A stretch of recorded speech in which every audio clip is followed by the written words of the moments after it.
এক সপ্তাহ পরই পবিত্র ঈদুল আজহা।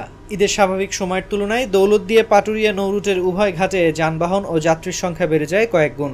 এবারের ঈদে পশুবাহী ট্রাক, যানবাহন ও যাত্রীদের চাপ সামাল দিতে ব্যাপক প্রস্তুতি নিয়েছে দৌলতদিয়া ঘাট কর্তৃপক্ষ সহ প্রশাসন। কিন্তু এখন দেখতে যে এসে যে অনেক শান্তিতে যাচ্ছি, ফেরি পেয়ে যাচ্ছি। এখন আসতেছে, আসার পরে খুব আসার সাথে ফেরি পাচ্ছি, কিন্তু আগের থেকে অনেক শান্তিতে আছে, অনেক আরামে আছি আল্লাহর রহমতে। আমাদের অবস্থা খুবই ভালো। আমরা আসছি হরিণাকুণ্ডু ঝিনাইদহ থেকে, আমরা যাচ্ছি উত্তরার হাটে। আমি 16টা গরু আনিছি, পথে কোনো ঝই ঝামেলা কোনো কিছুই নেই।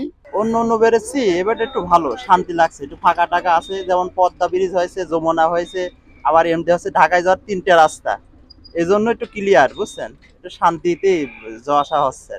ঈদের সময় পশুবাহী ট্রাকগুলোকে অগ্রাধিকার ভিত্তিতে পারাপারের পাশাপাশি যাত্রী ও যানবাহন পারাপারে দৌলতদিয়া পাটুরিয়া নৌরুটে চলাচল করবে ছোট বড় 18টি ফেরি ও 20টি লঞ্চ। পবিত্র ঈদুল আজহা আসন্ন। পবিত্র ঈদুল আজহা উপলক্ষে দৌলতদিয়া প্রান্তিকে আমাদের প্রস্তুতি যথেষ্ট। বর্তমানে দৌলতদিয়া পাটুরিয়া নৌরুটে রোরো ফেরি, ইউটিলিটি ফেরি সহ মোট 18টি ফেরি আমাদের বহরে আছে। দৌলতদিয়া প্রান্তিকে বর্তমানে 3টি ফেরি ঘাট, 3, 4 এবং 7 নম্বর ঘাটের মাধ্যমে ফেরি চলাচল হয়ে থাকে। যদি পানি বৃদ্ধি পায় বা প্রয়োজন হলে আরও একটি ঘাট আমাদের সাথে যোগ হবে। তো আমাদের বহরে থাকা ফেরি এবং ঘাটগুলির মাধ্যমে পারাপারের জন্য আগত সম্মানিত যাত্রীবাহী বাস, কোরবানির পশুবাহী গাড়ি যারাই আসবেন, আমরা সকলকে ভালোভাবে পারাপার করতে সক্ষম হব ইনশাআল্লাহ। দৌলতদিয়া প্রান্তের 7টি ফেরি ঘাটের মধ্যে সচল রয়েছে 3টি ঘাট। এছাড়া একই সঙ্গে যাত্রী পারাপারে প্রস্তুত রয়েছে লঞ্চ ঘাট। ঈদযাত্রা নিরাপদ ও নির্বিঘ্ন করতে ঘাট এলাকায় নির্বাহী ম্যাজিস্ট্রেটের পাশাপাশি থাকবে জেলা পুলিশের 4 স্তরের নিরাপত্তা ব্যবস্থা।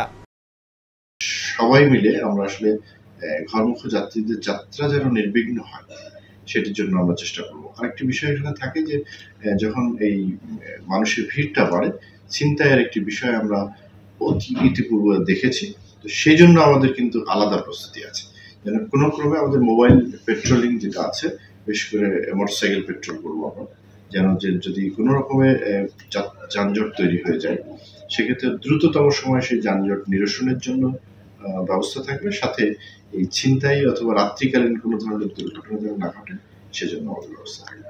এদিকে ঈদ যাত্রা নির্বিঘ্ন করতে ঈদের আগেও পরে নদীতে বন্ধ থাকবে বালুবাহী বাল্কহেড চলাচল। জরুরি পচনশীল পণ্যবাহী ট্রাক ব্যতীত সকল ধরনের পণ্যবাহী ট্রাক পারাপারও এ সময় বন্ধ থাকবে। আমাদের দৌলতদিয়া পাটুরিয়া 20টি লঞ্চ চলাচল করবে ঈদ উপলক্ষে।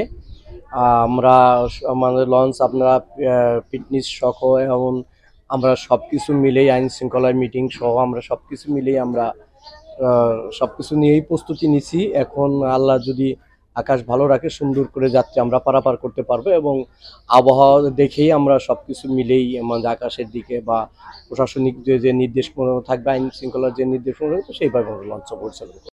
এছাড়া সড়ক ও ঘাট এলাকায় নিয়ন্ত্রণ করা হবে ছোট গাড়ি, মাহিন্দ্রা, অটোরিকশা ও অবৈধ যানবাহনের দৌরাত্ম্য। অতিরিক্ত ভাড়া আদায় বা যাত্রী হয়রানি করা হলে নেওয়া হবে আইনানুগ ব্যবস্থা।